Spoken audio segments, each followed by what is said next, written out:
Hello everyone! Even though it's still February, I'm sure that many of you are already wondering what can you plant in your garden this summer.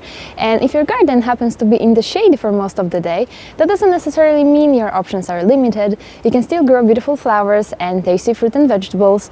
You just need to pick the right ones. So as someone who has been gardening in the shade for the past 8 years, I want to share with you a list of 5 fruits and 5 vegetables that you can successfully grow even if you don't have a sunny spot in your garden.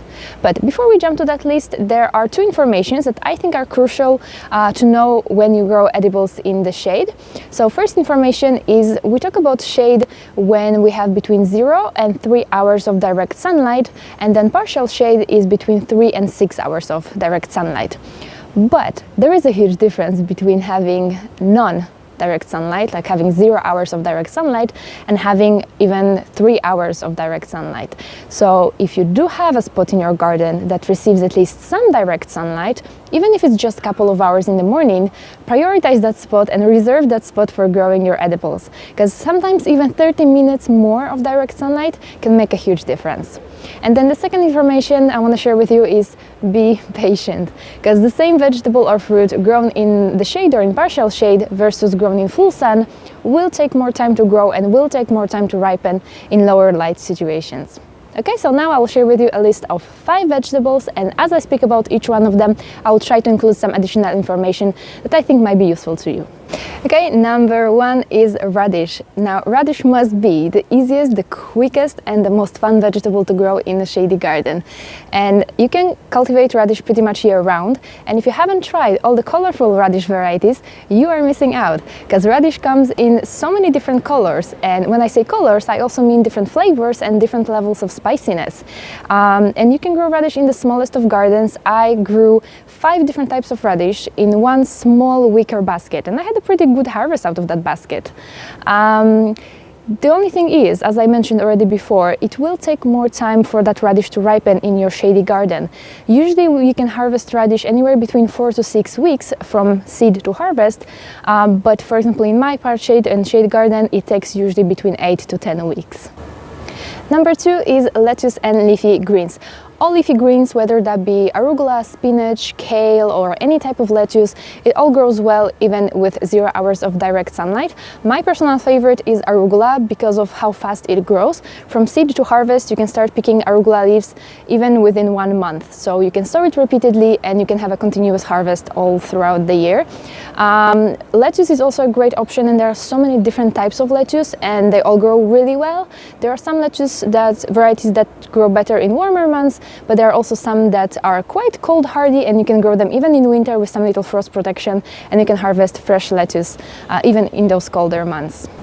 Number 3 is celery. Now, celery will grow excellent in the shade and partial shade. Actually, the less sun it receives, the better it tastes. That's why it's often recommended to plant celery plants very close to one another to reduce the amount of light reaching the stems, because the more sun the stems receive, the bitter they taste. So you can grow celery in the shade and partial shade, but there is one condition that you have to meet. You have to provide water retentive and a rich soil. So pick a larger container, because the larger the pot, the more soil it holds. The smaller the pot, the less soil it holds, the quicker it will dry out. Also incorporate a lot of organic matter. So add a whole bunch of compost or humus or something like that, and water your celery regularly. You don't want the soil to dry out, and you don't want your celery to wilt, because if you allow the soil to dry out and your celery is often wilted, you will end up with plants that have only a few stalks, and they will not be juicy and tasty enough. Number 4 are peas. Now, peas can be grown in partial shade, so that means with a few hours of direct sunlight, like 3-4 hours of direct sunlight, that's a minimum. They will grow a little bit more leggy and they will produce less as if they were grown in full sun, but the advantage is that they can actually end up producing over longer periods of time, being grown in a little bit more shady spot. They are obviously climbing plants, so you will need to provide them with some sort of trellis or an obelisk or even a tomato cage placed inside the pot. And the variety that you will pick depends kind of how you want to eat them, because there are 3 different types of peas. There are snap peas, shelling peas, and snow peas, but all of them prefer cooler temperatures, so start them early now in the spring. And number 5 are beetroots and other root crops. Generally speaking, most root crops do really well in lower light situations. All you need is a container that's deep enough to accommodate for that root crop to develop, and you need a really light and really fluffy potting mix, because if you have a potting mix that's too heavy or compacts too easily, then that root crop will have a hard time to develop properly, or it will develop misshapen. Speaking about beetroots specifically, they are cool weather crops, so it's a good idea to sow them early in the spring, and then you can sow another batch in autumn. And they should be ready to harvest anywhere between 40 to 60 days, depending on the variety and depending on how large you want to harvest them. But in lower light situation, I would expect them to be ready more towards the end of that range, so more like 60 days after sowing.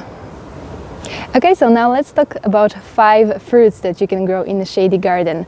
Number 1 fruit that I always recommend to anyone who has a shady garden is alpine or wild strawberry. They require less sunlight than a traditional strawberry, and they're really easy to grow from seeds as well. I actually have a video tutorial on how to grow them. And there are traditional red alpine strawberries, but I also encourage you to give a try to yellow alpine strawberries that are a little bit different in flavor. They produce over a long period of time. For me, they start to produce already at the end of spring, and they continue all the way until winter. They grow pretty fast, so every spring you can divide them to have more plants. And what is great about them, unlike traditional strawberry that usually gets exhausted after 3 to 4 years and stops producing or produces significantly less, you won't experience that with alpine strawberries. Number 2 are blueberries. Blueberries are also great options for partial shade, but keep in mind that blueberry bushes usually take a couple of years to mature before they actually start to produce some fruit. They usually produce the best on their 3 to 4 year old branches. For containers, I would pick small cultivars, dwarf cultivars that are maximum 1 meter tall and wide. Also, another important thing with blueberries is that some cultivars need another cultivar to cross-pollinate in order to produce fruit. So if you're thinking about only growing 1 or 2, take a look at the plant tag. It should be written if the variety is self-pollinating, and I would pick only self-pollinating varieties if I were to grow only a couple of them.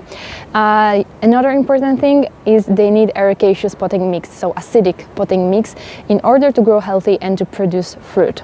You can't plant them in just any potting mix. It has to be ericaceous potting mix.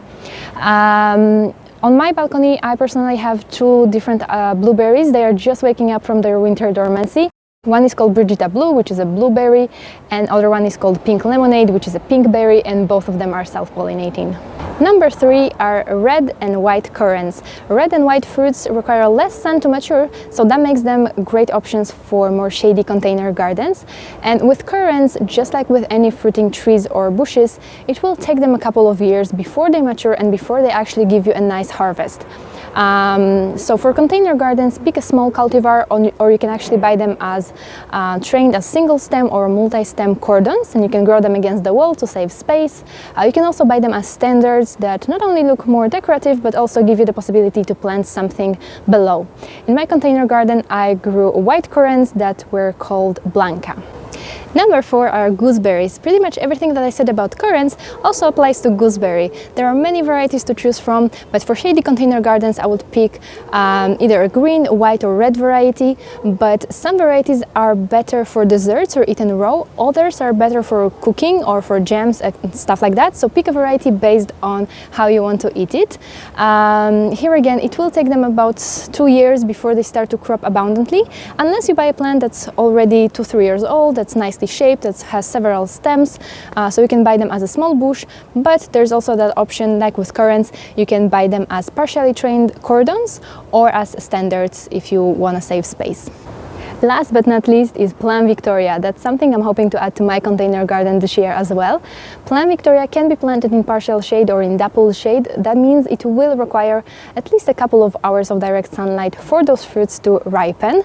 Now, Plum Victoria is a large orchard-sized tree, but you can buy them grafted onto smaller rootstocks. So for container gardens, make sure that you buy Plum Victoria grafted on pixie rootstock. And with regular pruning, you can keep it under 2 meters tall. But since it is a tree, you will still need pretty decent size of container.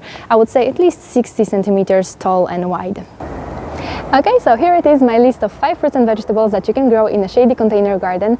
I'm curious to know if there are any other fruits and vegetables that you would add to this list or that you grow in your shady container garden. Let me know in the comments section. And don't hesitate to also check out my video on what herbs you can grow in shady container gardens.